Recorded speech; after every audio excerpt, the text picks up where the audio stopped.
This is the D+ student of survival kits, in my opinion.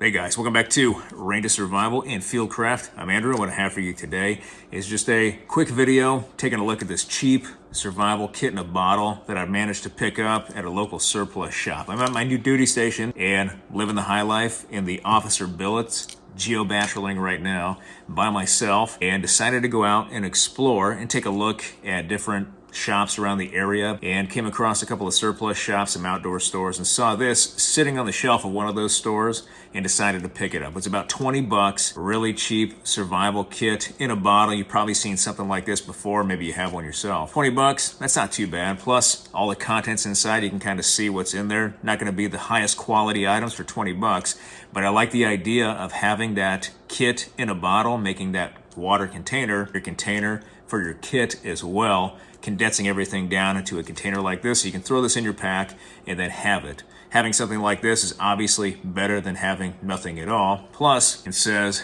survival #1 up here, so you know it's got to be good, right? #1. But I decided to pick this up, take a look at it for a video for you guys this weekend as we're living out of the officer billets and the high life here while we're getting used to our new job. So let's take a look at this kit. We obviously have just that water bottle right here. It looks to be about half a liter or so, and it's got all the contents for our kit inside. You can see on the bottle, we actually have our inventory sheet for everything that's supposed to be in there. Red lid, good for visibility. In case we drop this thing, we can find it fairly easily on the ground in case we just drop it. But we can also use this as a connection point or simply just carry this. And it's small enough that we can actually put it in our cargo pocket or in a pocket or a backpack to carry it easily. It's not overly cumbersome or heavy or anything like that. So it's just a nice, easy kit. You'll notice that there's not sort of metal container, and I don't think this kit comes with any sort of chemical tablets, iodine tablets to actually treat water that we may collect in this bottle. So we're gonna have to figure out another way to actually treat water to make it safe to drink. We could collect rainwater using this, or we could find some sort of clean way or use clothing to strain that water, but we're ultimately going to have to find an alternate way to boil that water. So we're going to use rock boiling techniques, or we could use burn bowl techniques and try to boil water that way. We're going to have to find something. Hydration is not going to be 100% proof with a kit like this, but let's crack it open, see what we got. So I'm going to remove the lid really quick so it's not in the way. Here's our lid. And that first thing on top is just a cheap, looks like quart size bag, somewhat weaker plastic material compared to like Ziploc. So we can use this for resource gathering that water, use this to gather water as well.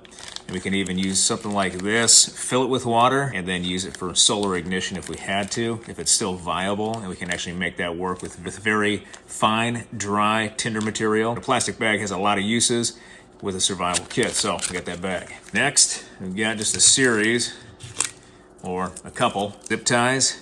Zip ties are gold with survival. We can use these for a lot of things, like lashing different things together or using these to create shelter, although they're obviously very, very small.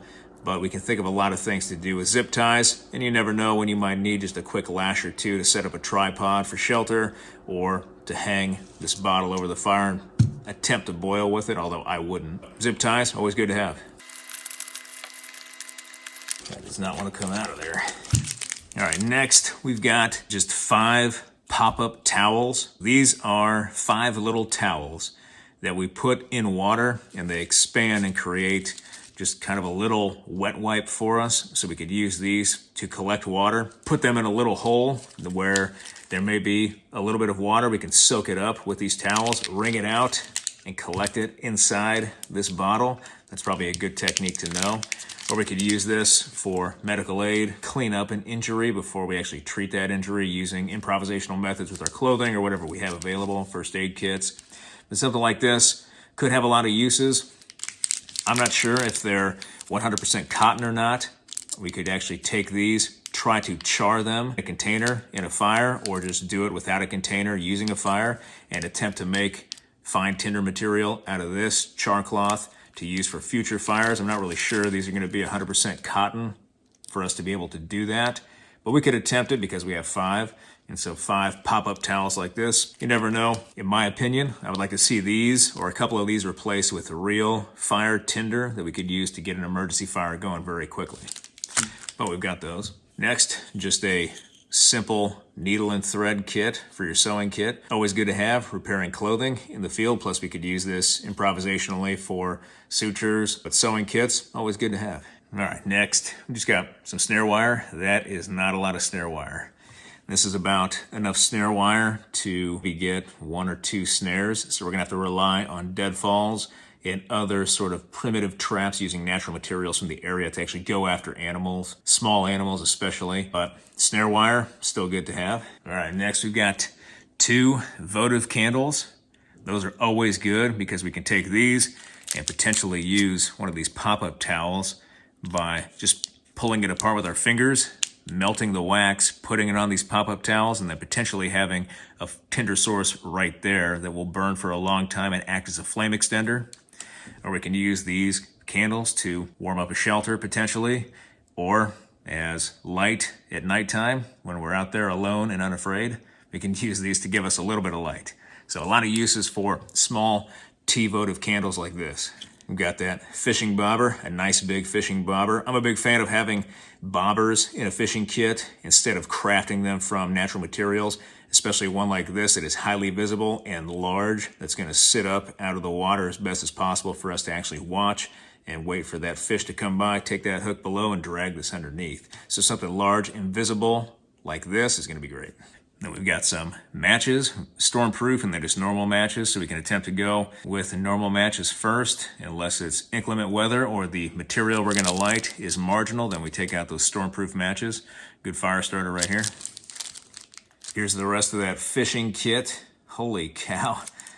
That is a giant hook right there. That is huge. Hopefully there's some smaller hooks out there. I don't know of a big fish that's gonna be taking that.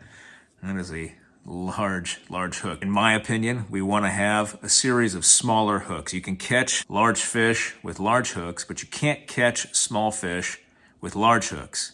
So small hooks are going to be more preferable for a survival kit because they're more likely to be taken and consumed with the bait on the hook by a wider variety of fish in size. Is why you want to have smaller hooks to get the best chance at any fish that may be swimming by, large or small. But this thing is huge. So there's the rest of our fishing kit with line.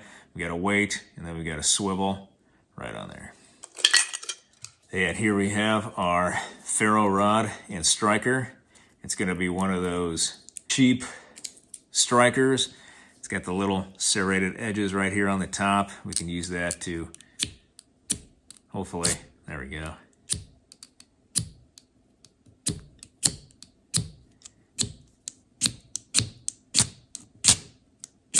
Okay, takes a few times, not too bad though. Try not to set off the smoke alarm. We got our ferro rod, good handle on it, and then a striker. It does have a 90-degree edge right here, so not too bad. Takes a little while to actually get started, but a good handhold, especially if we're cold and we're losing dexterity in our fingers. We've got something to hold on to actually shoot sparks and get that fire started. So ferro rod, matches, good fire starting. Ooh. Then we've got a multi-tool right here. Got our toothpick, so a knockoff Swiss Army knife right here. Toothpick, and then somehow we'll get the tweezers out. Can't get them out because they're just stuck in there. What if I had a really bad splinter? I may die of sepsis before I actually get them out. There we go. We got tweezers right there. A lot of good uses for tweezers, ticks, splinters, whatever. Ear hair. Or you can take the metal, break this apart and turn it into a shim to get out of handcuffs. We've got a main blade. Doesn't look too bad. Real flimsy. That's okay. In a pinch, anything will work. We've got a saw, I think. Can't tell if that's a saw or we're gonna use this to descale a fish. It's not very sharp at all. It's not sharp at all. Look, I'm cutting myself, nothing. Okay, so not a good saw right there. Here's another. This is the descaler right here. So that must have been the saw. It was pretty crappy. And then this little tool, I guess.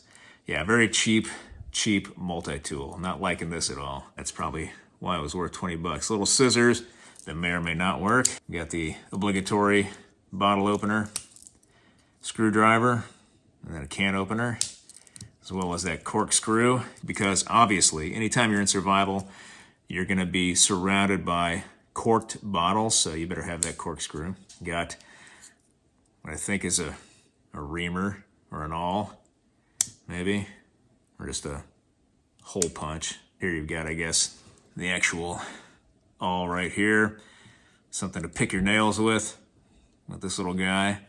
And then lastly, that Phillips head screwdriver. So a very cheap Swiss Army knockoff right here. Definitely not a knife we would want to rely on in survival, but if we had to and we were very, very careful, we could use some of these tools and actually help process material, process game, get a fire going, help build shelter. But this thing is something that we would definitely not want to rely on or entrust our life with. All right, this is that 7-in-1 multi-tool. So we've got a thermometer, or thermometer.